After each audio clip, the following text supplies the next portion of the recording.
오늘 말씀을 보게 되면요, 유무상통의 역사가 나타나고 있어요. 유무상통. 여러분, 유무상통이 뭡니까? 유무상통은 있는 것과 없는 것을 서로 융통함이란 뜻입니다. 한번 따라하겠습니다. 있는 것과 없는 것을 서로 융통한다. 사도행전 2장에 나오는 오순절 성령 대강림 사건 이후 초대교회가 세워지게 되었습니다. 그런데 그 초대교회 가운데 이 유무상통의 역사가 일어나게 됩니다. 2장에 여러분 처음 나오는데요, 오늘 우리가 살펴보게 될 이 4장에도 기록이 되어 있어요. 그러니까 2장에도 나오고 4장에도 나옵니다. 이것은 그만큼 누가의 시각으로 보아도 누가가 여러분 사도행전을 기록하지 않았습니까? 저자 누가가 보더라도 정말 쉽지 않은 일이기에 다시금 이렇게 기록을 해주고 있는 거예요. 바로 성령의 역사임을 저와 여러분들에게 보여주고자 합니다. 사복음서를 보게 되면 예수님께서는 고아와 과부를 비롯한 어렵고 힘든 사람들을 찾아가서 그들의 문제를 친히 해결해 주십니다. 그러니까 배고픈 자에게는 떡을 주시고 병든 자는 고쳐주시고 여러 가지 위로가 필요한 자들에게는 친히 위로해 주셨던 분이 바로 우리 주님이셨어요. 이것은 일종의 구제라고 볼 수 있습니다. 구제다. 우리들은 보통 구제하면요, 물질로 돕는 것만 구제라고 아시는데 그런 뜻이 아니더라고요. 제가 정확하게 여러분 뜻을 살펴보니까 어려운 처지에 있는 사람들을 도와주는 것 그 자체가 바로 구제입니다. 그러니까 병든 자에게 가서 위로해주고 병을 고쳐주는 것도 일종의 구제고요. 정말 밥이 없는 자에게 이렇게 밥을 제공하는 것도 구제라고 할 수 있는 것이죠. 그런데 사도행전 2장의 오순절 성령 대강림 사건 이후로는요, 구제를 뛰어넘는 유무상통의 역사가 일어나고 있어요. 여러분, 사회를 바라보면 구제는요, 하나님을 모르는 사람들도 하곤 합니다. 우리가 세상을 나아가 보면요, 여러분, 이 구제 단체들이 굉장히 많아요. NGO 단체들이 굉장히 많습니다. 제가 아는 분은 예수님 안 믿는 분인데 이분은 의사가 된 목적이 국경 없는 의사회, 거기 들어가기 위한 목적이에요. 단순히 돈벌이로 여러분 의사가 되려고 하는 게 아니라는 거죠. 여러분, 국경 없는 의사회, 굉장히 어렵고 힘든 나라에 가서 섬기기 위해서 의사가 되려고 하더라고요. 여러분, 바로 세상을 나가보면 하나님 믿지 않은 분들도 굉장히 여러분 구제에 열심을 가지고 있는 분들이 굉장히 많습니다. 실질적으로 교회 내에서 어떤 구호 활동을 한다라고 하면요, 교회 안 다녔던 분들도 막 참석을 하곤 해요. 평소에 교회에 잘 안 보였던 분들도 이런 구호나 구제는 굉장히 좋아해서 거기에 참석하곤 합니다. 어떤 재해가 났을 때 불신자들도 그곳을 찾아서 도움을 준다라는 이야기죠. 그러나 이 유무상통은요, 성령의 역사가 아니고서는 설명이 불가능해요. 실제로 성경을 보더라도 이 유무상통의 역사가 자세히 기록되기 시작한 32절의 바로 앞절인 31절을 보면 이렇게 기록되어 있습니다. 우리 한번 4장 31절을 같이 봅니다. 시작. 빌기를 다음에 모든 곳이 진동하더니 무리가 다 성령이 충만하여 담대히 하나님의 말씀을 전하니라. 아멘. 여러분, 무리가 다 성령이 충만하여, 여기에 주목을 한번 해보세요. 그렇다면 여기에 나와 있는 무리는 누구를 말하는 것일까요? 누구입니까? 4장을 여러분 쭉 읽어보시면 나와 있겠죠. 바로 4장 4절을 보면 알 수가 있는데, 말씀을 듣고 그리스도의 죽음과 부활을 믿게 된 남자 5,000명을 이야기합니다. 남자 5,000명이다. 여러분, 남자만 5,000명이 되었어요. 그러니까 베드로의 설교를 듣고 남자만 5,000명이 이제 예수를 믿게 되었다라는 사실이죠. 남자만 5,000명이면요, 그 공동체는 굉장히 큰 공동체입니다. 여인들과 어린 아이들까지 합치게 되면요, 약 2만 명 정도 되는 공동체라고 할 수 있을 거예요. 그러니까 우리는 보통 초대교회 하면요, 굉장히 작은 교회만을 염두에 두고 있는데, 초대교회는 이미 굉장히 여러분 폭발적인 성장이 일어나서 초대형 교회였음을 알 수 있는 것이죠. 그렇다면 무슨 말씀을 듣고 남자 5,000명은 그리스도의 죽음과 부활을 믿게 된 것입니까? 바로 베드로의 설교죠. 사도행전 3장에 나오는 치유의 기적, 즉 나면서부터 안진병이었던 자를 고친 사건을 보고 많은 사람들이 놀라게 되었고요. 놀란 그들에게 베드로는 설교를 하게 됩니다. 그러니까 자신의 노력을 가지고 자신의 힘을 가지고 이 안진뱅이를 고쳐준 것이 아니라 바로 예수 그리스도의 이름으로 고쳤다. 그 이야기를 설교로 지금 전하고 있는 거예요. 어찌되었든 이런 베드로의 설교를 듣게 된 주 예수 그리스도를 믿는 무리가 성령 충만하게 된 것입니다. 그렇다면 모든 무리가 성령 충만할 수 있을까요? 여러분들은 어떻게 생각을 하십니까? 모든 무리가 성령 충만할 수 있습니까? 성경은 초대교회에 속한 무리들이 성령 충만했다라고 이야기를 하고 있어요. 성경은 이야기를 합니다. 결국 이런 성령 충만함이 모든 구성원들에게 있었기 때문에 유무상통의 역사가 일어난 것임을 알 수 있는 것이죠. 따라서 성도 여러분, 구제를 넘어서 유무상통의 역사는 오직 성령의 역사임을 믿을 수 있기를 주님의 이름으로 축복합니다. 사람은 여러분 자기의 소유욕이 있잖아요. 나의 것, 너의 것 딱 명확합니다. 어릴 적에 우리가 예전에는 국민학교라고 했죠. 지금은 아이들 학교를 제가 안 가봐가지고 이렇게 어떻게 학교 생활을 하고 있는지 모르겠어요. 초등학교 가면요, 옛날에는 이렇게 짝 있잖아요. 짝 옆에 짝하고 이렇게 가운데 딱 선을 그어가지고 너 넘으면 다 내 거야, 막 이렇게 여러분 지냈어요. 저만 그렇게 지냈나요? 그렇게 여러분 지냈죠. 지우개라도 넘으면 내 거다. 나의 것, 너의 것이 여러분 굉장히 이렇게 강했죠. 누구나 여러분 그래요.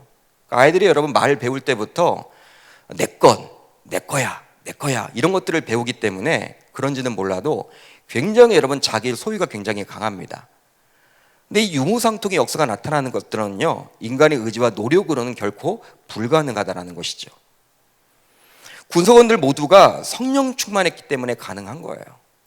구성원들 가운데 예를 들어서 누군가 손해를 본다고 생각이 든다면요, 이 유무상통은 온전히 행해질 수가 없습니다. 그렇다면 이 유무상통은 어떻게 진행이 되었을까요? 바로 밭과 집 있는 자는 팔았고요, 그 판 것의 값을 가져다가 사도들의 발 앞에 두면 사도들은 각 사람의 필요를 알고 나누어 주었어요. 그러니까 여러분, 구제 헌금을 내면 교회에 이 교회에서 필요한 자에게 나누어 준 것과 비슷한 것이죠. 그러니까 공동체에 속한 사람들의 필요를 누가 가장 잘 알까요? 그 사도들이 잘 알 수 있죠. 그러니까 사도를 통해서 전달해 주었다라는 사실입니다. 여러분, 우리가 이런 생각을 해볼 수가 있잖아요. 구제에 필요한 사람들에게 직접 나눠줄 수도 있을 텐데 굳이 그렇게 다 소유를 팔아가지고 사도들에게 가져와서 그 사도들로 하여금 나눠주도록 할 이유가 있는가? 우리가 여러분 그런 생각을 해볼 수가 있습니다. 여러분 그렇지만 초대교회에서도 자신의 재산을 처분하여 어려운 사람들에게 자신이 직접 전달하지는 않았다는 사실이에요. 이유가 있는데 바로 돕는 사람도 사람인지라 어찌되었던 도움을 받는 사람을 자신의 아래로 볼 수도 있고요, 도움을 받는 사람도 마음 편하게 도움을 받지 못하고 자칫 돕는 사람의 눈치를 보고 그들에게 예속될 수도 있기 때문에 사도를 통해서 그리한 거예요. 현명한 거죠, 여러분. 지금도 마찬가지잖아요. 누구를 여러분 직접 도와줬다가 혹시 상처 입은 분들도 저는 봤어요. 굉장히 도와줬대요. 도와줬는데 나중에는 여러분 돕지 못한 상태에 되니까 자신에게 여러분 뭘 맡겨놓은 듯이 막 계속 달라기만 한다는 거예요. 여러분 주고 나서도 욕먹는 거예요. 그런 경우가 굉장히 많다는 것이죠. 그렇기 때문에 당시에도 초대교회에서도 누군가를 도울 때는 꼭 사도를 통해서, 그러니까 지금의 교회를 통해서 돕는 것, 그런 전통이 여러분 지금도 이어져 내려오고 있는 것이죠. 새해를 맞아서 저는 소망해 봅니다. 이런 유무상통의 역사가 우리 교회 공동체에서 일어난다면 얼마나 행복하면 좋을까, 이런 생각을 해봤어요. 구성원들 모두 성령 충만하게 되어서 자발적으로 이런 유무상통이 나타나면 이 땅에서 천국은 경험될 줄 믿습니다. 따라서 우리의 사랑방과 같은 소그룹 내에서 이러한 유무상통을 시도해 보는 것은 어떨까 한번 저는 생각을 해봤어요. 우리 교회 전체에서 하기 힘들다면 내가 맡고 있는 사랑방에서는 정말 이렇게 어렵고 힘든 사람들을 어떤 한도를 정해서 돕는다는 것은 얼마나 좋을까, 저는 그런 생각도 해보았습니다. 우리들 모두 성령 충만하게 됨으로 자신의 것을 아낌없이 나눠줄 줄 아는 삶이 되신다면 우리 계명교회는 초대교회와 같은 아름다운 공동체가 될 줄 저는 믿습니다. 이제 본문으로 다시 들어가 보면요, 이런 유무상통을 시행했던 샘플, 바로 잘 시행했던 자가 하나 나와요. 바로 누구였느냐? 오늘 우리가 읽었던 본문에 나오는데 바로 바나바였습니다. 우리는 지금까지 바나바란 인물에 대해서 바울의 동역자 정도로만 알고 있었습니다. 바울의 동역자다. 다메섹 도상에서 부활하신 예수 그리스도를 만남으로 완전히 변화된 사울을 예루살렘 사도들에게 보증을 해주므로 이방인들을 위한 사도로 설 수 있도록 도와준 인물이 바로 누구였다? 바나바였습니다. 또 다소의 은둔에 있던 사울을 안디옥 교회로 초청을 해서 함께 목회했던 자가 바로 누구였다? 바나바였습니다. 그뿐만이 아니에요. 바울과 함께 예루살렘 총회에 참석했던 인물이 바로 누구였다? 바나바였어요. 또 1차 선교 여행에 바울과 함께 동역했던 자로 참석했던 자가 바로 누구였다? 바나바였습니다. 여러분, 이 정도로 바나바를 알고 있죠. 즉 사도행전 9장에 나와 있는 이 다메섹 도상의 사건 이후에 바나바가 등장하는 인물로 알고 있었습니다. 대부분 그렇게 알고 있죠. 그러나 사도행전의 저자인 누가는 이렇게 바나바에 대해서 사전에 미리 긍정적으로 표현을 해주므로 9장에서 갑자기 튀어나온 인물이 아님을 저와 여러분들에게 말해주고 있는 거예요. 4장 우리가 읽었죠, 여러분. 이 본문을 보면 바나바라는 인물이 등장을 합니다. 같은 인물이에요. 그렇다면 오늘 본문에 등장하는 바나바는 과연 어떠한 사람이었습니까? 36절을 보십시오. 36절을 보시면요, 바나바는 구브로, 즉 영어 단어를 보게 되면 키프로스, 지금의 지중해에 위치한 키프루스 섬에 있었던 사람인데요, 바로 그곳에서 태어난 레위족이었습니다. 레위 지파였어요. 아마도 그는 아수르, 바벨론, 시리아, 그리스 등의 침략을 피해 구브로로 간 레위 지파의 자손이었던 것 같습니다. 유대인이긴 유대인인데 어디서 태어났어요? 키프루스 섬에서. 성경은 그의 본명은 요셉이었지만 사도들이 바나바라고 불렀다라고 말을 해주고 있어요. 바나바는 헬라식 이름이었는데요, 권면하고 위로하는 아들이란 뜻을 가지고 있었습니다. 여러분, 바나바라고 하면요, 우리가 어떤 교회든지 새가족 부서에서 바나바가 다 있잖아요. 바나바 제도. 이 바나바가 무엇을 하는 사람이냐면 이게 권면하고 위로하는 사람이다. 그러니까 새가족들을 잘 돌볼 수 있는 사람, 그런 사람의 대명사가 바로 바나바였기 때문에 각 교회마다, 우리 교회도 바나바가 있죠. 그렇게 바나바라고 명칭을 해주고 있는 것이죠. 그런 그가 밭이 있었나 봐요. 37절을 보시면요, 자신이 소유했던 밭을 팔아서 그 값을 가지고 사도들에게 와서 그들 앞에 두게 됩니다. 이것은 적극적으로 유무상통에 동참하고 있음을 보여주고 있는 거예요. 이런 바나바에 대해서 성경은 또 어떤 분이라고 이야기를 하고 있습니까? 사도행전 11장 24절을 보면요, 이렇게 나와 있어요. 우리 한번 같이 읽어봅니다. 시작.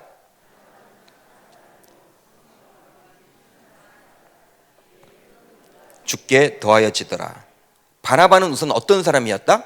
착한 사람이었습니다. 착한 사람이었어요. 딱 보기에도 저와 같은 사람, 여러분같이 선한 사람, 딱 보기에 여러분 이렇게 막 독살스럽게 보이는 사람, 막 깍두기같이 보이는 사람, 막 우락부락한 사람, 그런 사람이 아니라 정말 인격적인 사람, 딱 보기에도 섬길 줄 아는 사람, 잘 도와줄 수 있는 사람, 그러니까 착한 사람의 대명사였어요. 또 여러분 어떤 사람이었습니까? 두 번째로는 성령이 충만한 사람이었다. 그리고 세 번째는 또 어떤 사람이었습니까? 믿음이 충만한 사람이었다. 이게 바나바의 여러분 특징이었습니다. 이 세 가지 가운데 우선 우리들 눈에 들어오는 것이 바로 어떤 사람이냐면, 바나바는 성령 충만한 사람이었다. 성령 충만한 사람이었다. 즉 그는 성령 충만했기 때문에 유무상통을 할 수가 있었습니다. 그러니까 성령의 역사라는 거예요. 자신의 여러분 주머니를 털어서 누군가를 도와준다는 것은요, 쉽지 않아요. 쉽지 않습니다. 결코 쉬운 일이 아니에요. 실질적으로 여러분 대부분의 경우들은 자신의 것은 다 챙기고 나서 여유가 있을 때 그걸 가지고 돕죠. 근데 초대교회는 그런 개념이 아니었거든요. 자신의 것을 거의 다 팔아가지고 여러분들 그렇게 정말 어렵고 힘든 사람들을 직접 다 도울 수가 있었어요. 그러니까 나의 것 너의 것 개념이 없는 것이죠. 이건 성령의 역사가 아니고서는 안 되기 때문에 말씀드리는 거예요. 근데 바나바가 성령 충만했기 때문에 가능했음을 보여줍니다. 그러니까 누가는 성령 충만한 바나바를 통해서 유무상통이 이루어졌음을 저와 여러분들에게 말해주고 있는 거예요. 그렇습니다. 성령 충만이 바로 유무상통의 전제임을 저와 여러분들은 믿을 수 있기를 주님의 이름으로 축복합니다. 그러니까 바나바를 통해서 다시 한번 확인해주고 있는 거예요. 따라서 저와 여러분들은 오늘 본문에 나오는 바나바와 같이 성령 충만한 자가 되어서 우리가 섬기는 공동체 내에서 유무상통을 시도해보는 하나님의 사람들이 모두 다 되실 수 있기를 바랍니다. 그런 사람이 되었으면 좋겠어요. 여러분 그렇게 한번 기도를 해보세요. 하나님, 저에게 물질의 복도 많이 주시되 저에게 성령 충만을 주셔서 그걸 가지고 마음껏 내가 손해본다는 생각 들지 않도록 해주시고 그걸 가지고 마음껏 나눌 수 있도록 해달라고 그렇게 새해에는 기도해 보실 수 있기를 바랍니다. 이제 바나바를 통해서 유무상통이야말로 성령의 역사임을 드러내고 있는 저자 누가는요, 이제 5장으로 넘어가면서 아나니아와 삽비라 부부를 등장시키므로 무거운 분위기를 연출하고 있습니다. 여러분 우리가 잘 알고 있습니다. 사도행전 1장은요 어떤 내용이 나옵니까? 사도행전 1장은 예수님께서 승천하시는 그 장면이 기록되어 있어요. 유명한 여러분 이야기를 하시죠. 예루살렘에 머물면서 내가 줄 선물을 기다리라. 근데 그 선물이 바로 무엇입니까? 성령이란 거예요. 그리고 아주 유명한 말씀을 하시죠. 오직 성령이 너에게 임하시면 너희가 권능을 받고 예루살렘과 온 유대와 사마리아와 땅끝까지 이르러 내 증인이 되리라 하시니라. 아멘. 이런 말씀을 하시고 나서 이제 주의 제자들이 모여서 기도하는 가운데 오순절 성령 대강림 사건이 일어납니다. 그 내용이 바로 사도행전 2장에 잘 기록이 되어 있어요. 굉장히 여러분 밝게 시작을 하죠. 긍정적으로 시작을 하죠. 여러분 사도행전은 영어 단어가 act입니다. act, A-C-T-S, 행동하다, 행함 뭐 그런 뜻이에요. 운동 그런 뜻이에요. 그러니까 성령의 운동, 성령의 역사, 성령의 일하심, 성령의 움직임 그런 뜻이 바로 이 액츠, 사도행전이란 뜻이에요. 그런데 이제 그렇게 오순절 성령 대강림 사건이 일어나고 나서 사도행전 3장을 보게 되면 어떤 일이 일어나면 베드로와 요한이 나면서부터 안진병이었던 자를 일으켜 세워요. 치유의 역사가 나타나는 것이죠. 회복이 나타나게 되는 거예요. 은과 금은 내게 없거니와 내게 있는 것으로 내게 주노니 나사렛 예수 그리스도의 이름으로 일어나 걸으라 했을 때 일어나 걷게 되었어요. 할렐루야. 그런 기적이 일어나게 된 거예요. 사도행전 4장에서는 어떤 일이 벌어집니까? 베드로가 여러분 설교를 하고 나서 이제 이 유무상통의 역사가 나타나게 됩니다. 그러니까 여러분 1장부터 4장을 보게 되면 굉장히 여러분 밝아요. 굉장히 긍정적이에요. 폭발적인 부흥이 일어나고 베드로가 한 번 설교를 할 때 남성도들만 5,000명이 구원을 얻고 또 세례받은 자가 3,000명이 이렇게 한꺼번에 여러분 세례를 받게 되는, 그래 주님을 믿게 되는 그런 대역사가 일어나게 된 거예요. 그 병도 낫고 치유와 회복이 나타나고. 여러분 1장부터 4장까지는 굉장히 그렇게 밝게 시작을 하고 있는데 갑자기 5장에 들어서면요 어떤 내용이 나옵니까? 우리가 오늘 읽었죠. 아나니아와 삽비라 이야기가 나옵니다. 오늘 말씀의 제목이에요. 이들은 사람인데요 부부였습니다. 그런데 그들에 대해서 성경은 매우 부정적으로 기록을 해주고 있어요. 바로 유무상통을 이용해서 자신들이 그럴듯한 신자임을 드러내고자 했기 때문입니다. 성령의 임재함으로 시작된 초대교회였고 즉 성령 충만한 공동체였음에도 불구하고 아직 완벽한 공동체가 아님을 아나니아와 삽비라를 통해서 누가는 저와 여러분들에게 보여주고 있는 거예요. 즉 지상교회는 불완전한 교회다. 그러니까 초대교회조차도 불완전한 교회다. 이렇게 여러분 저와 여러분들에게 말해주고 있는 거예요.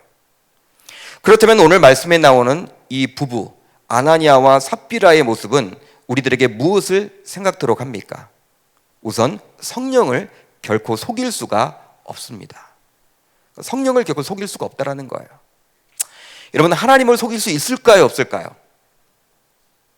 하나님을 속일 수가 없다라는 거예요. 그러니까 잔머리 굴리지 말라는 거예요.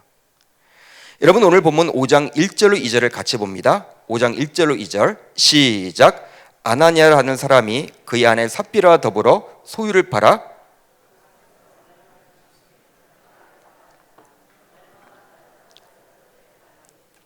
아나니아라는 사람이 그의 아내 삽비라와 더불어 소유를 팔았어요. 근데 그 값에서 얼마를 감춤해 누구도 알았다?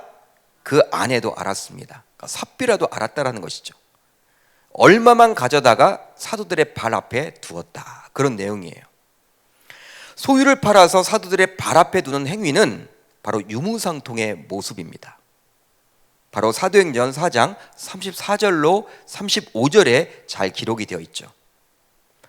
그런데 아나니아와 삽비라는 함께 소유를 팔았습니다. 함께 했어요. 함께. 그러니까 공모를 했다라는 거예요.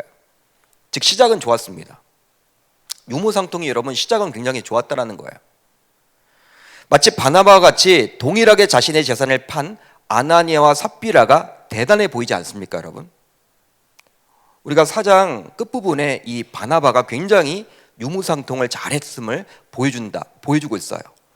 근데 여러분 5장에 들어서는요, 이 아나니아 삽비라가 나오는데 이들도 여러분 동일하게 재산을 팔았습니다. 그러니까 좋게 시작을 했죠. 굉장히 여러분 좋게 보여요. 재산을 판 것까지는 좋았습니다. 그런데 그 다음이 문제였어요. 어떤 문제였습니까? 바로 판 값에서 얼마를 감췄다라는 거예요. 그리고 얼마만 가져다가 사도들의 발 앞에 두게 됩니다. 이것은 여러분 무엇일까요? 무엇을 뜻할까요? 유무상통의 흉내만 낸 거예요. 흉내만 낸 거예요. 유무상통의 마인드에는 동의를 하지만 실행을 온전히 기울이지 않습니다. 바나바 같은 평판을 받고 싶어서, 그러니까 공동체 내에서 바나바는 평판이 좋을 거 아니에요. 야, 그 사람은 착한 사람이야. 성령 충만한 사람이야. 믿음이 좋은 사람이야. 에? 뭘 맡겨도 돼. 야, 온 재산을 팔아가지고 이번에도 그렇게 도왔나 봐. 여러분, 사람들이 굉장히 여러분 칭찬을 할 거예요. 여러분, 그런 칭찬을 듣고 싶었던 이 부부가 그런 같은 평판을 받고 싶어서 그랬는지는 몰라도 자신들도 재산을 팔았지만 온전히 실행에 옮기지 않은 것이라 할 수 있습니다. 그러니까 바나바처럼 되기를 원했지만 또 아까운 거예요.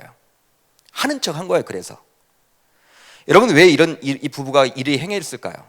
이런 행동을 했을까요? 바로 하나님을 온전히 의지하지 못했기 때문입니다. 하나님을 온전하게 의지하지 못했기 때문에 이런 하는 척만 한 거예요. 유무상통은 제가 앞에서도 언급을 했지만 성령의 역사입니다. 한번 따라합니다. 성령의 역사. 성령의 일하심이에요. 하나님이 하신 거예요. 하나님의 마음을 주지 않으면 인간의 노력으로는 할 수가 없어요. 그렇게 성령 충만하지 않으면 온전한 유무상통은 기대할 수가 없습니다. 성령 충만하면 어떻게 될까요? 100% 하나님께 자신의 생을 맡길 수가 있게 되겠죠. 여러분 아멘이시죠? 앞날에 대한 걱정과 근심되심에 전적으로 하나님께 맡기게 되는 거예요. 그러기에 마음에 평안이 있는 것이죠. 그러니까 자신의 전 재산을 팔아도 사도들의 발 앞에 내놓는다 하더라도 기쁨이 있는 거예요. 아깝다라는 생각이 들지 않습니다. 염려, 걱정, 근심이 없고 하나님이 내 인생을 책임져 주실 거야. 책임져 주실 거야. 이런 마음을 갖게 되는 것이죠. 그런데 바나바와 같이 교회의 좋은 평판은 얻고 싶어서 시작은 했지만 아나니아와 삽비라는 자신의 재산에 아까운 마음이 든 거예요. 노후가 여러분 생각이 나게 된 거예요. 노후 걱정을 해보니까 이 재산을 다 팔았다가는 안 되겠어.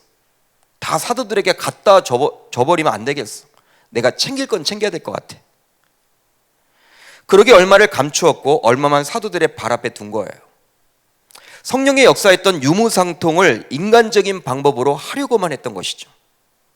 즉 부부는 자신들의 그런 행위를 사도들도 모르고 하나님도 모른다고 생각을 했습니다. 여러분 실질적으로 사도들은 모를 수 있겠죠. 그러나 여러분 사도들도 알았습니다. 나중에 베드로가 여러분 이야기를 하죠. 하나님을 속일 수 있다고 여겼어요.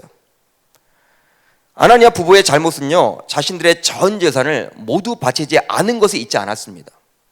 누가 바치라고 하지 않았어요, 여러분. 그 성령의 여러분 역사이기 때문에 당시 초대교회 그런 상황 속에서 여러분, 누군가는 바치고 누군가는 안 바칠 수 있어요. 안 바친다고 누가 뭐라고 안 합니다. 눈치 볼 거 없어요. 예를 들어보면요, 남이 여러분 헌금을 굉장히 많이 했어. 기쁨으로 했습니다. 그런데 그 사람을 의식해서 김 집사가 그렇게 많이 했으면 나도 해야지. 기쁨이 없는데 억지로 하는 거야. 그건 마찬가지예요, 여러분. 그들의 잘못은 무엇이었냐면 그 부부의 잘못은 하나님을 속일 수 있다고 착각한 거예요.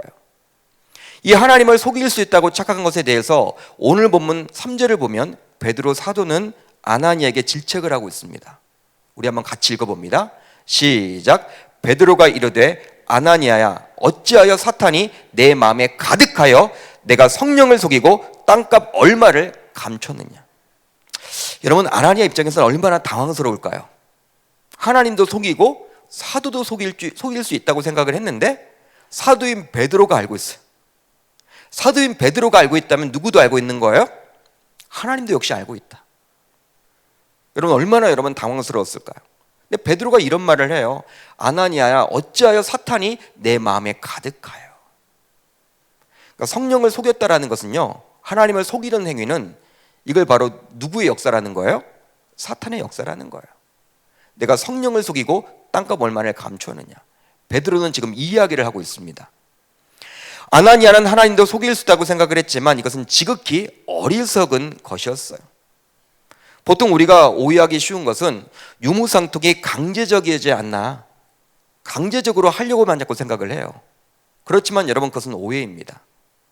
실질적으로 이 공산주의를 창시했던 칼 막스는요, 이 본문을 보면서 성경을 많이 읽었다고 그래요. 칼 막스도 성경을 보면서 이 부분을 가지고 공산주의를 만든 거예요. 공산주의를. 그렇다, 평등, 가난한 사람이 없겠구나, 이런 원리를 끄집어 와서 그렇게 한 거예요. 그렇지만 여러분, 칼 막스가 놓쳤던 것이 무엇입니까? 성령의 역사죠. 성령의 역사예요. 그러니까 성령의 일하심이에요. 그러니까 인간적으로, 인위적으로 하려고 해도 이거 안 되는 거예요. 왜? 사람은 누구나 갖고 싶기 때문에, 더 가지고 싶기 때문에. 실질적으로 여러분, 공산주의를 했던 나라들 어떻습니까? 빈부격차가 여러분 굉장히 있죠. 북한만 보더라도 여러분 잘 사는 사람들은 여러분 당원들은 굉장히 잘 살지만 어렵고 힘든 우리가 여러분 북한 농포를 위해서 기도하고 돕기도 하잖아요. 그분들은 여러분들 상상을 초월하잖아요. 여러분, 소련도 마찬가지고 이 동유럽에 있는 나라들이 다 그렇게 여러분 공산주의 이론을 여러분 가지고 제대로만 하면 되지만 이게 인간의 여러분 생각을 가지고 안 된다라는 거예요. 성령의 역사를 놓쳤다라는 것이죠. 초대교회 교인들이 자신들의 전 재산을 사도들의 발 앞에 내려놓는 것은 누구의 강요나 강압에 의한 것이 아니라 전적으로 교인들의 자발적인 행위였습니다. 누군가 그렇게 하지 않는다고 해도 그 누군가를 탓할 사람은 아무도 없었어요.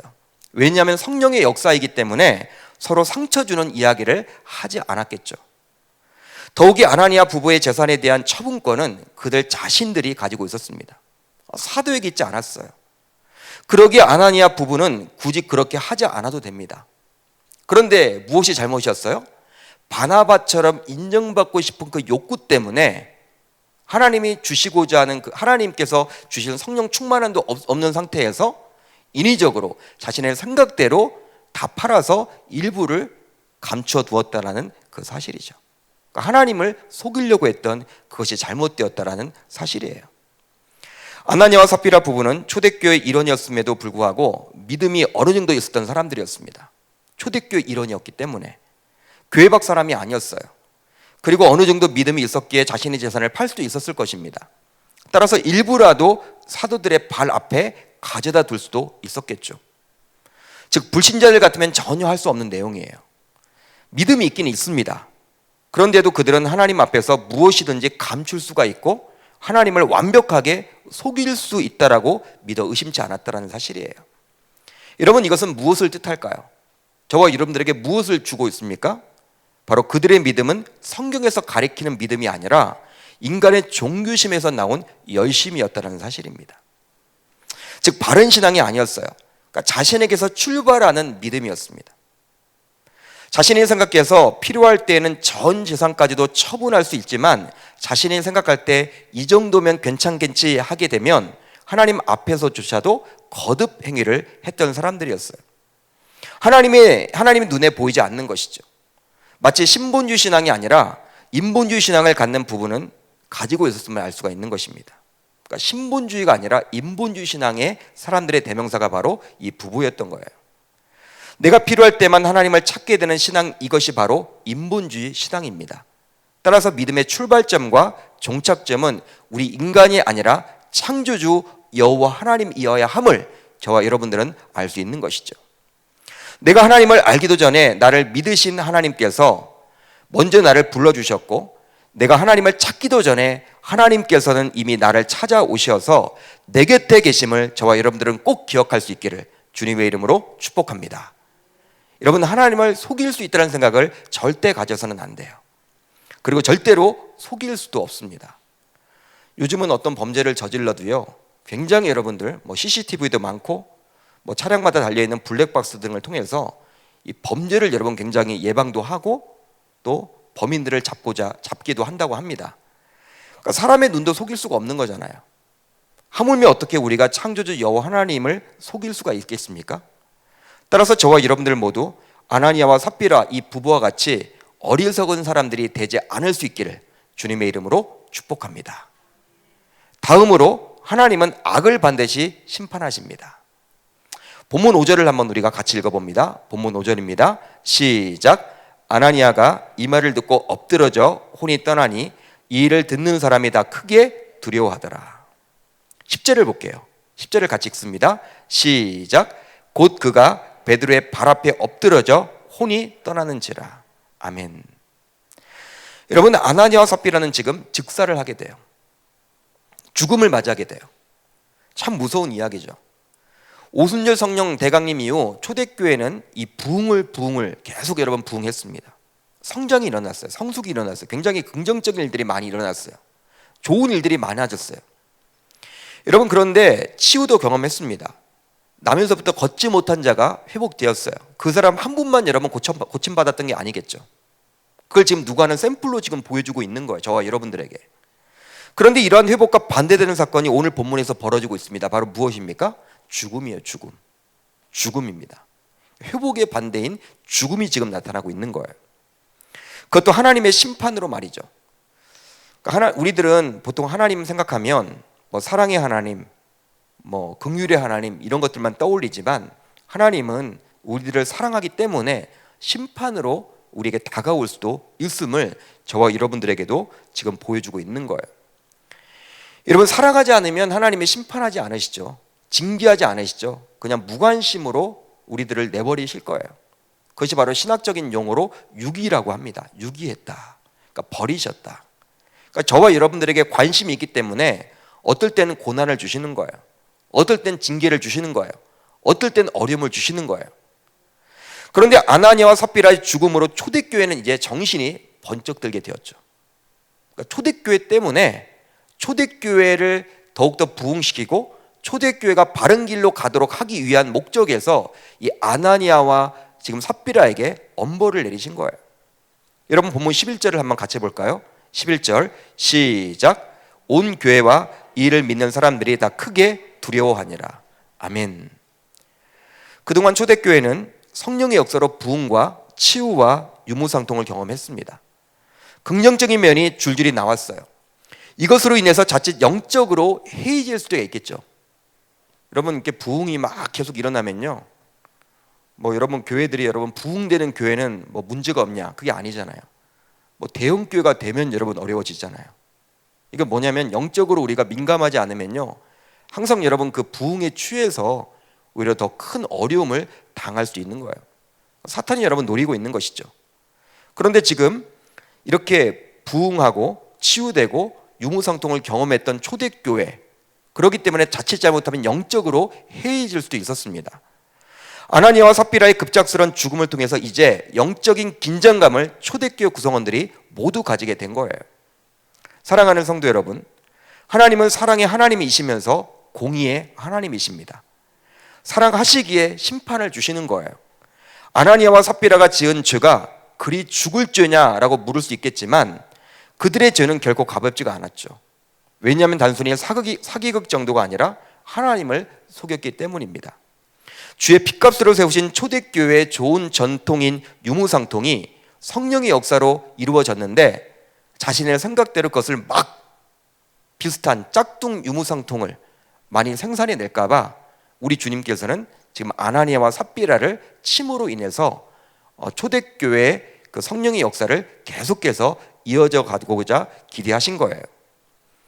여러분, 아나니아와 부부의 죄는요, 이제 막 탄생한 신약 초대교회를 파멸에 이르게 할 위험이 있었다는 점에서 과거 가나안 정복 전쟁 당시 하나님의 명령을 거스리고 전리품의 일부를 감춰둠으로 구약 선민 공동체를 위기에 처하게 했던 아간이 범했던 죄와 유사한 거예요. 여호수아 7장을 보게 되면 하나님은 여호수아를 통해서 전리품을 하나님께 드리지 않고 자기 장막에 숨긴 아간을 돌로 쳐 사형을 시키게 됩니다. 왜냐하면 주님의 공동체가 훼손되기에 일벌백계를 내린 것이죠. 하나님께서는요, 이 교회 공동체가 굉장히 중요시 여기기 때문에 누군가를 그렇게 치심으로 인해서 이렇게 전 교회 공동체가 다시금 정신을 바짝 차리도록 이렇게 해주시는 거예요. 한 사람도 중요하지만 주님이 세우신 공동체가 유지되는 것이 더욱더 중요하기 때문이죠. 그렇기 때문에 교회에서 우리가 여러분 헌법을 보더라도 7이라는 게 있습니다. 성경을 보더라도 7이라는 내용이 나와요.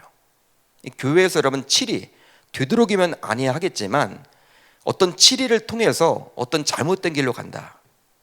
성도 하나가 어떤 잘못된 길로 간다. 교회를 자꾸 이렇게 갈라지게 하거나 아니면 이렇게 이단 쪽으로 빠지거나 계속 권고를 했음에도 불구하고 잘못된 길로 자꾸 가고 있고 사람들을 자꾸 그쪽으로 끌어가려고 한다.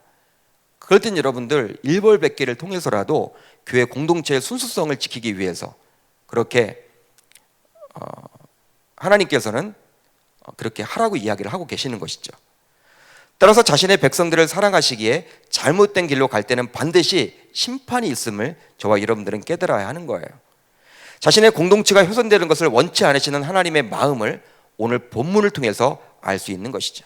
그러니까 저와 여러분들을 굉장히 소중하게 여기시지만 저와 여러분들보다도 우리 주님께서는 이 교회 공동체, 그러니까 저와 여러분들이 이렇게 모여서 교회 공동체를 만들지 않습니까? 그 교회 공동체를 굉장히 사랑하고 계신다라는 사실입니다. 2020년도 우리 교회 표어는 바로 주님께서 피로 사신 교회예요. 이 교회 공동체, 바로 우리 주님께서는 교회 공동체가 굉장히 중요하기 때문에 뭐 아나니아와 삽비라 그들이 그렇게 큰 잘못을 했느냐라고 생각이 들지만 여러분, 그들은 억울해할 수도 있겠지만 하나님의 입장에서는 그들에게 일벌백계를 내림으로 말미암아, 엄벌을 내림으로 말미암아 교회 공동체의 순수성을 회복하기를 기대하셨다라는 사실이에요. 저와 여러분들 이제 새해를 맞이했습니다. 2020년도 새해를 맞이해서 내 자신이 바로 교회 공동체임을 깨닫고 바로 오늘 말씀에 나와 있듯이 성령 하나님을 우리가 속일 수 없는 것이고 또한 성령 하나님을 속일 때는 또 하나님의 벌을 받을 수도 있음을 깨닫고 항상 두렵고 떨리는 마음을 가지고 이 교회를 사랑하시고 이 교회를 섬겨 나아갈 수 있기를 주님의 이름으로 축복합니다. 우리 주님께서 그만큼 사랑하신다는 거예요. 저와 여러분들을 위해서 십자가에 달려 죽으셨잖아요. 그런데 교회 공동체를 위해서 어떨 때는 저와 여러분들을 희생까지 시킨다라는 사실이죠. 그만큼 우리 교회를 소중히 여기신다라는 사실입니다. 저와 여러분들, 우리가 이 교회 어떻게 생각할지 모르지만 우리 주님께서는 피로 사셨다라는 그 사실은요, 그만큼 관심을 가지고 계신다라는 사실이에요. 한국교회 모일 때마다 여러분 기도를 해주시기를 바라고, 지금 나라와 민족을 위해서 기도할 때입니다. 정말 정치권을 위해서 기도할 때예요. 4월 15일 총선이 굉장히 중요합니다. 제가 신문을 보니까 이런 내용이 나와 있어요.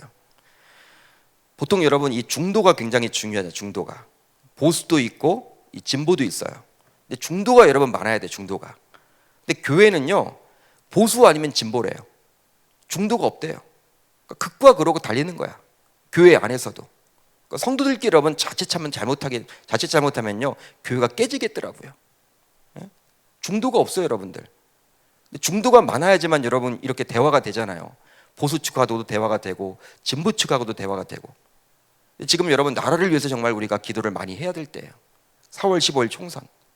지금 여러분 국회는 계속 그것만을 놓고 당리당략을 피우고 있습니다. 한국교회가 여러분 일할 때 우리 계명교회 여러분 어떻게 해야 되겠습니까? 저와 여러분들 주님께서 피로 사셨던 이 교회를 통해서 하나님께서는 이 나라 이민족을 이끌어 가기를 기대하신다는 사실을 깨닫고 이 교회의 사명을 감당하기 위해서 저와 여러분들이 불철주야 더욱더 기도해 나아갈 수 있기를 주님의 이름으로 축복합니다.